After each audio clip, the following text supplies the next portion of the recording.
भगवान शिव के 12 ज्योतिर्लिंग हैं, जिनमें की सबसे पहला ज्योतिर्लिंग सोमनाथ का माना गया है, जो गुजरात में स्थित है।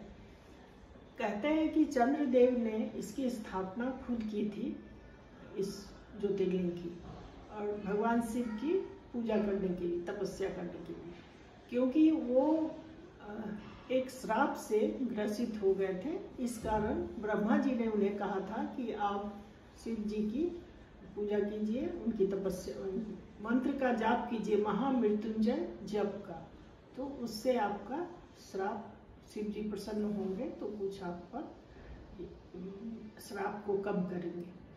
तो कहते हैं कि चंद्रदेव जो अत्रि और अनुसुईया के पुत्र थे, उनका विवाह दक्ष प्रजापति के पुत्रियों से हुआ था। 27 पुत्रियां थी दक्ष प्रजापति की, और जब विवाह हुआ था तो दक्ष ने कहा था कि आप मेरी सारी पुत्रियों के साथ समान प्रेम करेंगे और किसी के साथ कोई अन्याय न करेंगे।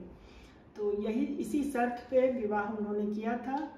चंद्रदेव कुछ दिनों तक तो ठीक रहा, फिर अपने एकमात्र पत्नी रोहिणी से, पुत्री से ज़्यादा प्रेम करने लगे और बाकी सबको अनदेखा करने लगे। तब ये 26 जो उनकी पुत्रियां थीं वो नाराज हो गई और जाके अपने पिता से उनकी शिकायत की, चंद्रदेव से की। तो दक्ष प्रजापति काफ़ी क्रोधित हो गए और उन्हें श्राप दे डाला। उन्होंने कहा कि चंद्रदेव, आपकी जो चमक है वो मलिनता में बदल जाएगी और आप मृत्यु को प्राप्त होंगे। तो इस कारण चंद्रदेव काफ़ी दुखी रहने लगे। तब उन्होंने ब्रह्मा जी का सहारा लिया और ब्रह्मा जी के पास गए। ब्रह्मा जी ने उन्हें महामृत्युंजय जाप के बारे में बताया कि आप इस जाप से शिव जी को खुश कर सकते हैं, प्रसन्न कर सकते हैं। तो उन्होंने सोमनाथ में खुद अपने से ज्योतिर्लिंग की स्थापना की, शिव की, और महामृत्युंजय का जाप किया कुछ दिन तक। तब शिव प्रसन्न हुए और उन्हें दर्शन दिए। शिव ने कहा कि देखिए, श्राप को तो मैं बदल नहीं, अब कुछ नहीं हो सकता, कुछ नहीं कर सकता, लेकिन मैं इतना कर सकता हूँ आपके लिए कि 15 दिन तक आपकी जो चमक है वो बरकरार रहेगी। शुक्ल पक्ष में आपकी चमक पुनः पहले जैसी बरकरार रहेगी, और पूर्णिमा को आप पूरे दुनिया को अपनी चमक से भर देंगे।